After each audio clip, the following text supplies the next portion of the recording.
नमस्कार दोस्तों, आप सब लोगों का एक नई वीडियो में हार्दिक स्वागत है। आज की वीडियो में हम सॉल्व करने वाले हैं एसएससी जीडी भर्ती 2025 के लिए टॉप 10 सिलेक्टेड प्रश्न।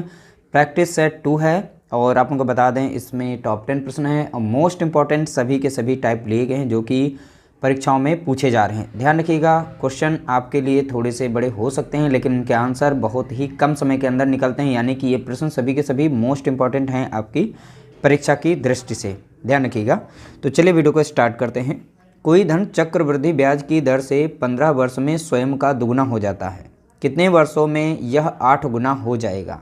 तो ध्यान रखिएगा, इस प्रश्न का नेचर जो है आप लोगों को ध्यान रखना है। जैसे कि बोला गया चक्रवृद्धि ब्याज की दर से बोला गया है 15 वर्षों में स्वयं का दोगुना हो जाता है। बहुत ही सिंपल तरह से हम इसे सॉल्व करना सीखेंगे। पहले लिखना है वर्ष, यानी 15 वर्ष में स्वयं का 2 गुना हो जाता है। जब भी स्वयं का 2 गुना हो रहा है इसके सामने लिखेंगे 2 गुना यानी 2। ठीक है, तो यहाँ पर हमारा रहेगा वर्ष रहेगा, तो फॉर्मेट को समझना है, बाकी आप आंसर बहुत ही जल्दी निकाल लेंगे। तो यहाँ पर गुना लिखना है इस साइड में, तो यहाँ पर वर्ष लिखना है। 15 वर्ष में 2 गुना हो जाता है। ठीक है, फिर बोला गया है 2 गुना हो जाता है, कितने वर्ष में यह 8 गुना हो जाएगा? तो बोला गया कितने वर्ष में यह 8 गुना हो जाएगा, तो 8 गुना हो गया। या कितने वर्ष में हमें समय नहीं पता, तो समय हम निकाल लेंगे। अब यहाँ पर जो 8 है तो इस 8 को हम ऐसे भी लिख सकते हैं 2 की पावर 3। अब यह कैसे बना है तो आप लोगों को पता ही है। 8 के हम फैक्टर कर लेते हैं, तो यानी 2 गुणा 2 गुणा 2, तो 2 की पावर है ना, 2 दूना 4, 4 दूना 8। तो यहाँ फॉर्मेट समझना है, बाकी आप निकाल लेंगे आंसर। तो इसको ऐसे भी लिख सकते हैं, 2 की पावर कितनी 3 लिख सकते हैं। ठीक है, तो और लगा के यहाँ पर आप कर लीजिए कि अब इसको 8 को हमने इस तरह से लिख लिया। यहाँ पर देखना इसकी पावर से आप गुणा कर देंगे सीधा सीधा। समझाने के लिए थोड़ा समय ले रहे हैं समझाने के लिए, बाकी आंसर निकल गया है। 15 तियाँ कितना हो गया 45 हो गया, यानी 15 गुणा कितना कर देंगे 3, हमारा आंसर निकल चुका है। यानी 45 वर्ष में यह स्वयं का 8 गुना हो जाएगा। कितना 8 गुना, 45 वर्ष आ चुका है। तो देख सकते हैं एक लाइन का आंसर था, लग रहा था कि हम नहीं कर पाएंगे लेकिन बहुत ही सिंपल सा है। ये फॉर्मेट अगर समझ गए तो आप बहुत ही आसानी से आंसर इसका निकाल लेंगे। अगला प्रश्न लिया गया साधारण ब्याज पर आधारित। इसको हम दूसरे तरीके से सॉल्व करेंगे। पहला क्वेश्चन था चक्रवृद्धि ब्याज पर। देखिए कोई धन 5 वर्ष में स्वयं का 2 गुना हो जाता है, तो यहाँ पर फॉर्मेट हमें ध्यान देना है। देखिए n1 - 1 रहेगा, अपॉन में रहेगा t1, ये इस फॉर्मेट को समझिएगा। बराबर में रहेगा n2, यानी गुना यहाँ पर लिखा जाता है, माइनस किया जाता है 1 से। यहाँ पर समय 2 बार दिया जाता है, यानी t1 होता है t2। बस इस फॉर्मेट में हमें रखना है, हमारा आंसर आ जाएगा। तो यहाँ पर हमें बस ध्यान देना है और कुछ नहीं, रटने की ज़रूरत नहीं है। तो 5 वर्ष में स्वयं का 2 गुना, तो गुना पहले में दिया गया कितना 2 गुना, तो n1 कितना है 2 गुना, तो हम रख देते हैं 2। माइनस का 1 दिया था 1 रख देंगे। समय दे रखा 5 वर्ष में, इसलिए हम t1 रखेंगे, कितना 5 रहेगा बराबर में। फिर आगे बोला गया कितने वर्षों में, यानी t2 हमें नहीं पता तो t2 यहाँ पर रख देंगे। कितने वर्षों में यह धन 4 गुना हो जाएगा? बोला गया 4 गुना, यानी n2 जो हमारा ये दूसरा वाला है, यानी 4 गुना, तो 4 यहाँ पर रखेंगे, माइनस कर देंगे 1 को। बस हमारा आंसर आ चुका। 2 से 1 गया, बचा कितना 1, यहाँ पर नीचे था 5, बराबर में देखेंगे 4 से 1 गया तो बचा कितना 3, यहाँ पर कितना था t2 था। यहाँ पर क्रॉस गुणा करेंगे तो t2, अब यहाँ पर 5 या 15 क्रॉस में हो जाएगा, तो देख सकते हैं यहाँ पर 15 आ गया। तो t2 यानी कितने समय में, तो बताएंगे आप 15 वर्ष में। तो ऑप्शन देख सकते हैं यहाँ पर हमारा सही हो जाएगा, ऑप्शन सी यहाँ पर करेक्ट आंसर होगा। इस तरह से अगर आपके पास क्वेश्चंस हैं उन्हें आप सॉल्व करिए।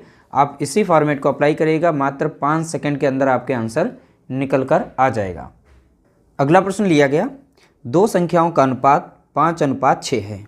ठीक है, यदि उनका गुणनफल 1920 है तो दोनों संख्याओं का योग कितना है? अब यहाँ पर योग पूछा गया। 2 संख्याएँ दी गई हैं, यहाँ पर 5:6 में दी गई हैं, पहली संख्या दूसरी संख्या, और उनका गुणनफल बोला गया। तो देखिए अनुपात में, तो इसे संख्या बनाने के लिए हम यहाँ पर 5x बना देंगे और यहाँ पर हमसे 6x बना लेंगे, यानी 5x हमारी पहली संख्या हो गई, दूसरी संख्या हमारी 6x होगी। इनका गुणनफल बोला गया, यानी 5x गुणा कितना हो जाएगा, यहाँ पर 6x हो जाएगा, बराबर में कितना 1920 हो जाएगा। अब इनका गुणा करेंगे, 5 छक्का कितना हो गया, तो आप देखेंगे 30, और x कितना हो जाएगा स्क्वायर, बराबर में दिया गया 1920 दिया गया है। यहाँ पर एक्स स्क्वायर का मान हम निकाल सकते हैं, डायरेक्टली हम काट देंगे। तो देखिए 30 से अगर डिवाइड करेंगे, यहाँ पर 0 से 0 जाएगा, 3 कम 3 कटेगा, 3 छाक 18 बचेगा 1, और 3 चौके 12। यानी एक्स स्क्वायर बराबर कितना हो गया, तो आप देखेंगे 64 हो गया। तो एक्स बराबर कितना आ जाएगा, √64 यानी कि 8 मिल जाएगा। तो एक्स बराबर कितना निकल के आ गया, तो आपने देखा 8। तो संख्याएं कितनी थी और संख्याओं का योगफल पूछा गया था। सीधा इनका जोड़ लें, इनको संख्याओं को, दोनों संख्याओं को। तो 5x इनको जोड़ेंगे तो कितना हो गया, 11x हो गया। यानी 11 गुणा कितना कर देंगे हम यहाँ पर, 8 से गुणा कर देंगे, 11 8 88। यानी दोनों संख्याओं का योगफल कितना है, तो आप बताएंगे 88। यानी ऑप्शन डी हमारा यहाँ पर करेक्ट आंसर हो जाएगा। अगला प्रश्न पूछा गया, 25% की छूट देने के बाद एक वस्तु का विक्रय मूल्य 9,510 रुपये हो जाता है, तो वस्तु का अंकित मूल्य बताइए। देखिए हम मान लेते हैं कि वस्तु का हमारा अंकित मूल्य कितना था, तो 100% था। उसमें से बोला गया 25% की छूट दी जाती है, तो बेचने का मूल्य कितना हो गया, 75% पर बेचा जा रहा है। तो छूट कितने की कर रहा है, वो 25% की, यानी वो बेच रहा है कितने का, तो आप देख रहे हैं 75% का। और 75% की वैल्यू जो है बेचने की कितनी है, 9,510 रुपया है। तो 1% की वैल्यू कितनी हो जाएगी, तो आप देखेंगे 9,510 हो जाएगा। यहाँ पर कितना, 9,510 डिवाइड कर देंगे किससे, 75 से। इस तरह से हमें 1% की वैल्यू आ जाएगी। बोला गया 100% यानी वस्तु का अंकित मूल्य, तो 100% का मान हम डायरेक्टली अब निकाल सकते हैं, हमारा आंसर आ जाएगा। यानी 9,500 आप 10 रखिए, बटे में यहाँ 75 रखना है, गुणे में कितना 100 रख देना है। 25 तियाँ 75 हो जाएगा, 25 चौका यहाँ पर 100 हो जाएगा, 3 एकम 3 कट जाएगा, 3 तियाँ यहाँ पे 9 और 3 एकम 3 लग जाएगा, 3 सत्ते 21 और 1 0 हो जाएगा। तो यहाँ पर देखेंगे तो 3,170 को गुणा कर देंगे किससे, 4 से कर देंगे, क्योंकि यहाँ पर 4 बचा था ना। तो सीधा हमारा आंसर आ गया, 4 0 में 0 हो गया, 4 सत्ते 28 का 8 हो गया, 2 बचा, 4 एकम 4 और 2 कितना हो गया 6 और 4 तियाँ 12 हो गया। यानी 12,680 आ जाएगा। कितना आ जाएगा, तो आप देखेंगे 12,680। ऑप्शन बी हमारा यहाँ पर करेक्ट आंसर दिया गया है। अगला प्रश्न लिया गया, ए और बी मिलकर एक व्यापार प्रारंभ करते हैं, यानी एक व्यापार प्रारंभ कर रहे हैं ए और बी मिलकर, ठीक है। ए ने 4,000 रुपये तथा बी ने 6,000 रुपये लगाया। 1 वर्ष बाद उनके लाभ का अनुपात क्या होगा। तो अनुपात बताना हमें, अनुपात यानी 1 वर्ष के बाद का हमें अनुपात। देखो यहाँ पर जिस अनुपात में वो रुपये लगा रहे हैं उसी अनुपात में वो लाभ भी अपना लेंगे। यानी ए जो है 4,000 रुपये लगा रहा है, ध्यान रखेंगे यहाँ पर। बी जो है यहाँ पर 6,000 रुपये लगा रहा है।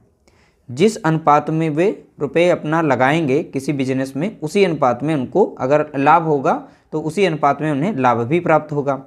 अब इसे अनुपात बना लेते हैं, यानी 3 0 कट गया, 3 0 2 से कट जाएगा, 2 दूनी 4 और 2 तियाँ 6। तो उनका जो लाभ होगा इसी अनुपात में होगा। तो इसलिए हमारा जो आंसर होगा 2:3, यानी लाभ उनका किस अनुपात में होगा, तो देखेंगे 2:3। ऑप्शन हमारा यहाँ पर पहला राइट आंसर हो जाएगा, 2:3 हमारा करेक्ट आंसर होगा। अगला प्रश्न लिया गया, यदि x y का अनुपात दिया गया 3 यहाँ पर 1 दिया गया है और यहाँ पर x का घन यानी पावर के रूप में दिया गया। देखिए यहाँ पर x बराबर कितना है, आप देख रहे हैं यहाँ पर 3 है और y बराबर कितना है, यहाँ पर 1 है। तो सारी वैल्यू उठा के हम इसमें रख देते हैं, हम इसको सॉल्व कर देते हैं, अनुपात हमारा निकल आएगा। तो चलिए x देखेंगे कितना, यहाँ पर 3 है तो 3 का यहाँ पर कर देंगे क्यूब कर देंगे। प्लस दिया गया, प्लस हमने लगा लिया, फिर माइनस दिया, यानी हमारा y कितना है 1 है तो 1 का यहाँ पर कर देंगे। इस तरीके अनुपात लगा देंगे, 3 का यहाँ पर क्यूब हो जाएगा, माइनस लगाएंगे, फिर 1 का हो जाएगा। अब इसे सॉल्व करेंगे, देखिए 3 3 9 9 3 27, तो यहाँ पर 27 हो गया है, ठीक है। अब प्लस में 1 था, क्योंकि 1 को चाहे जितनी बार गुणा करें 1 ही आएगा। अनुपात लगा देंगे, यहाँ पर भी कितना हो जाएगा, तो आप देखेंगे 27। अब माइनस का कितना हो जाएगा 1, तो यहाँ पर कितना हो गया, तो आप देखेंगे 28 हो गया है। और यहाँ पर 27 से 1 जाएगा, कितना बचेगा 26। अब इसे 2 से काट देंगे, 2 कम 2 2 तियाँ 6 यहाँ पर हो जाएगा, 2 कम 2 और 2 चौके 8, तो यहाँ पर कितना हो जाएगा 14:13 हो जाएगा इसका राइट आंसर। तो यानी ऑप्शन बी हमारा यहाँ पर करेक्ट आंसर होगा 14:13, यानी ऑप्शन बी राइट आंसर। अगला प्रश्न पूछा गया, 3600 रुपये PQR के बीच यहाँ पर इस अनुपात में बांटे गए, 7:2:9 के अनुपात में बांटा जाता है। तो Q द्वारा प्राप्त ज्ञात कीजिए, यानी Q को कितना हिस्सा मिला है वो बताना हमें। तो देखिए यहाँ पर P, Q और R का अनुपात दिया गया है, तो जो भी अनुपात लिया गया है हम एक बार यहाँ पर नोट कर लेते हैं आप लोगों को समझाने के लिए। तो इस तरह से हमने नोट कर लिया, टोटल रुपए दिए गए और अनुपाती योग निकाल लेंगे। अनुपाती योग यानी पूरे अनुपात को हम जोड़ लेंगे यहाँ पर, यानी 9 और यहाँ पर 7 2 9, 9 2 18, यानी अनुपाती योग अगर देखें तो वो 18 मिल रहा हमें, ठीक है। अब उसमें से यहाँ पर Q का हिस्सा पूछा गया, तो Q का यहाँ पर अनुपात कितना है 2, तो Q का हमें हिस्सा बताना है इन रुपयों में। तो टोटल अनुपाती योग जो आया वो नीचे रखते हैं, यहाँ पर Q का जो भी अनुपात दिया गया वो ऊपर रखते हैं, क्योंकि हमें Q का मान निकालना है। टोटल रुपए जो थे हमारे उससे हम यहाँ पर गुणा कर देंगे, तो 3600 हो गया। 18 कम 18, 18 दूनी कितना हो गया 36 हो गया। यहाँ पे 2 जीरो थे, यानी 200 गुणा कितना 2 हो गया, यानी कि 400 हो गया।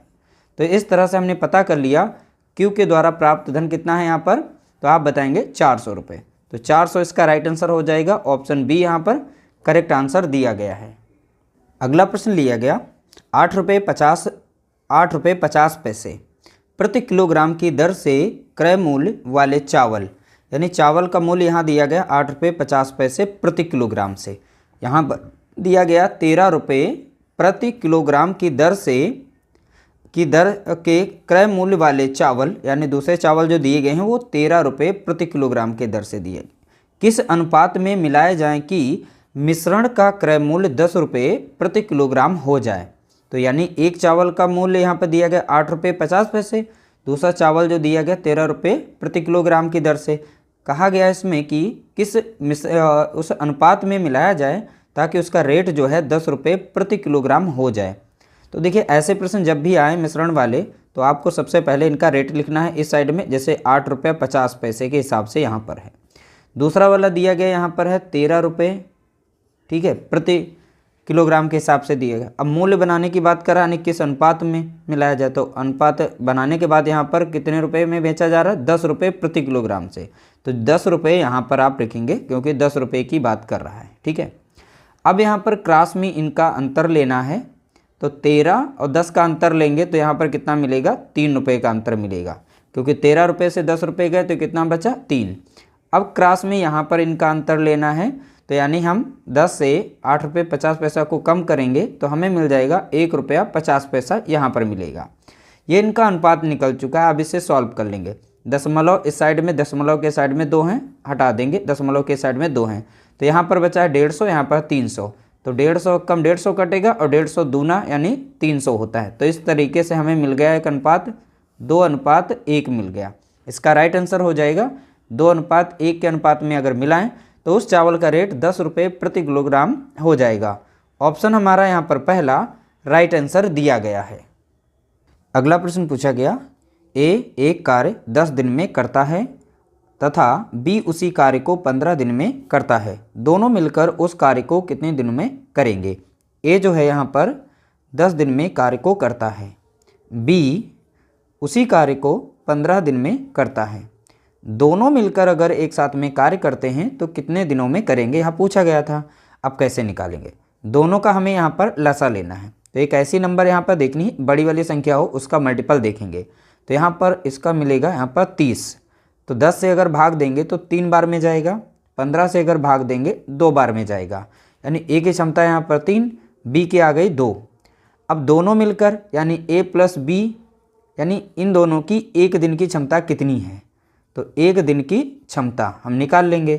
तो दोनों की क्षमता को जोड़ेंगे तो 3 2 कितना हो गया 5 हो गया। एक दिन की दोनों की क्षमता कितनी है तो आप बताएंगे 5 है यहाँ पर। तो पूरा कार्य करने में कितने दिन लगेंगे, तो पूरा कार्य के लिए हमें टोटल समय निकालना है, टोटल टाइम।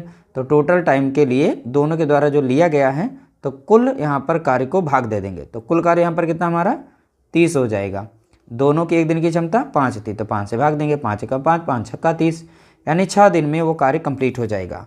ऑप्शन हमारा यहाँ पर बी राइट आंसर हो जाएगा इसका। अगला प्रश्न लिया गया, 3 नल किसी टंकी को अलग अलग क्रमशः 10 घंटे, 12 घंटे, 15 घंटे में भर सकते हैं। यदि तीनों नल एक साथ खोल दिए जाएं तो टंकी कितने समय में भर जाएगी। अब देखिए 3 नल थे, हम मान लेते हैं पहला नल हमारा ए है, दूसरा नल यहाँ पर बी है, तीसरा नल हमारा सी है। तो पहला नल जो है 10 घंटे में भर सकता है, दूसरा नल उस टंकी को 12 घंटे में भर सकता है, तीसरा नल यानी सी 15 घंटे में भर सकता है। अब यहाँ पर तीनों नंबर्स का हमें लेना है लासा, तो लासा 15 का मल्टीपल देखेंगे यहाँ पर 60 मिलेगा, तो 60 हमारा यानी तीनों संख्याओं का लासा कितना निकल के आएगा, यहाँ पर 60 आएगा। तो यही हमारा यहाँ पर कुल वर्क है, यानी टोटल कार्य, यानी 60 मिनट में, यानी तीनों अगर कार्य कर रहे हैं तो यहाँ पर वो टंकी भरे, यानी कुल कार्य यहाँ पर 60 है।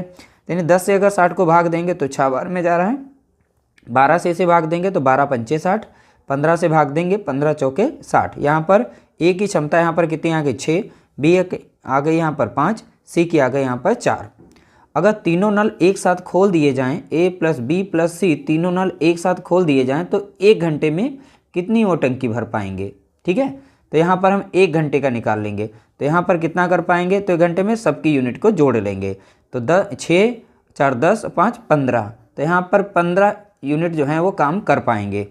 ध्यान रखिएगा, अब तीनों के द्वारा कुल कार्य यानी कुल समय कितना लिया जाएगा, कितने समय में वो भर सकते हैं, तो कुल समय यानी कुल कार्य देखेंगे कितना है 60 यूनिट का है, और 1 घंटे में वो 15 यूनिट कर पाते हैं, तो यानी कुल कितना समय लगेगा, 15 से इसे भाग देंगे, 15 कम 15, 15 चौके 60, यानी 4 घंटे में तीनों नल से जो है वो टंकी भर जाएगी।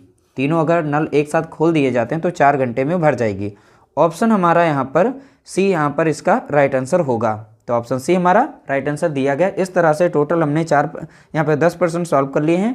10 प्रश्न मोस्ट इंपॉर्टेंट है, हर एक प्रश्न आपके लिए इंपॉर्टेंट है, ध्यान रखिएगा। वीडियो अगर अच्छा लगा है तो लाइक कर देना, शेयर कर देना।